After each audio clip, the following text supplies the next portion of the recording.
All right, former President Donald Trump and his son-in-law and former senior advisor, no conflict there, Jared Kushner, reportedly benefited from Saudi funds in exchange for helping the international standing of Saudi Crown Prince Mohammed bin Salman.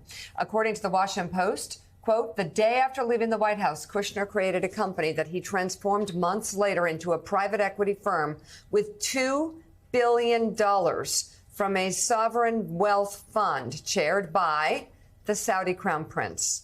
The Post continues, substantial investments by the Saudis in enterprises that benefited both men came after they cultivated close ties with Mohammed while Trump was in office, helping the Crown Prince's standing by scheduling Trump's first presidential trip to Saudi Arabia, backing him amid numerous international crises and meeting with him repeatedly in D.C. and the Kingdom.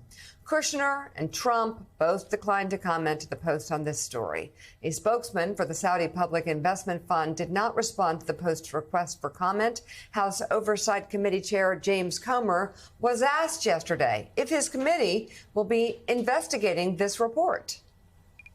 I think everything's on the table. I don't disagree with the Democrats and their criticism of the previous administration. We have a problem here that needs a legislative solution. That's why this Biden investigation is so important. There's a legislative solution to this, and it can be bipartisan. The Democrats complained about Kushner's foreign dealings. Republicans are certainly complaining about the entire Biden family's foreign business dealings. We need to know what is allowable and what isn't allowable. We need to have strict ethics laws, and we need to significantly increase the disclosure laws in America.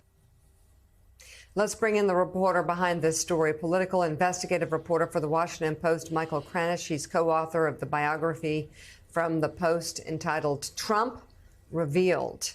Thanks for being on this morning. What more can you tell us about exactly how much money the Trumps via Jared Kushner were able to bring in? And also, is it possible that the Oversight Committee will actually look into this relationship? Well, thanks for having me. Yeah, there was a lot of money that came from the Public Investment Fund, which is the sovereign wealth fund of Saudi Arabia, which is chaired by Mohammed bin Salman.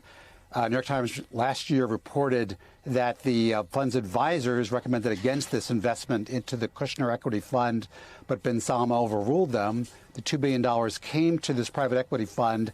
And under the rules that are in the United States, they didn't have to disclose the exact source of this fund. It simply says on the SEC form that there were non-United States investments for the bulk of the money. So there are some people in Congress who say that in itself is a problem. Also, there's no requirement that President Trump or Jared Kushner report this. So there was really very little transparency. So there's a lot there if the House Oversight Committee wants to pick up what the committee under Democrats last year started. They sent a letter to Jared Kushner asking for more information.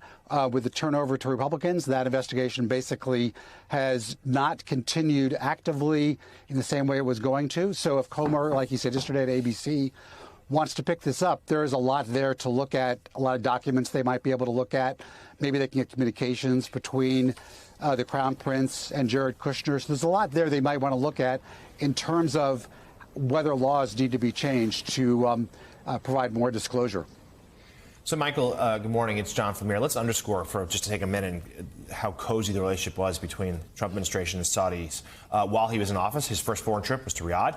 Kushner and MBS had a running WhatsApp conversation. We know the Trump administration also provided real cover for MBS after the Jamal Khashoggi murder. So this has been going on for quite some time. Tell us, though, about, we know the investment with Kushner. What's the sense of how Trump personally may or may not have had financial benefit from this relationship, whether in or out of office? Yes, Jonathan, one of the things in the story we really tried to do is to lay out how there was this incredibly close relationship between Trump, Kushner, and Mohammed bin Salman.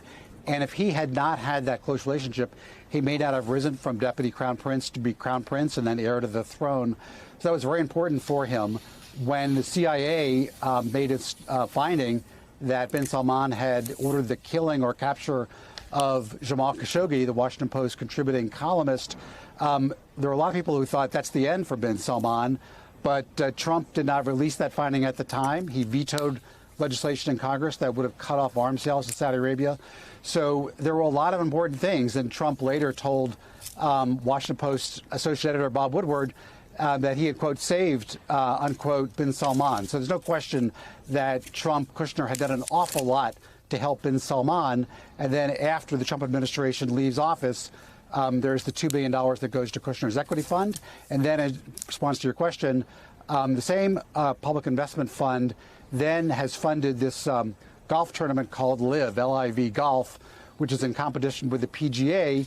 And it held 2 tournaments at Trump's golf courses last year and is holding 3 tournaments this year.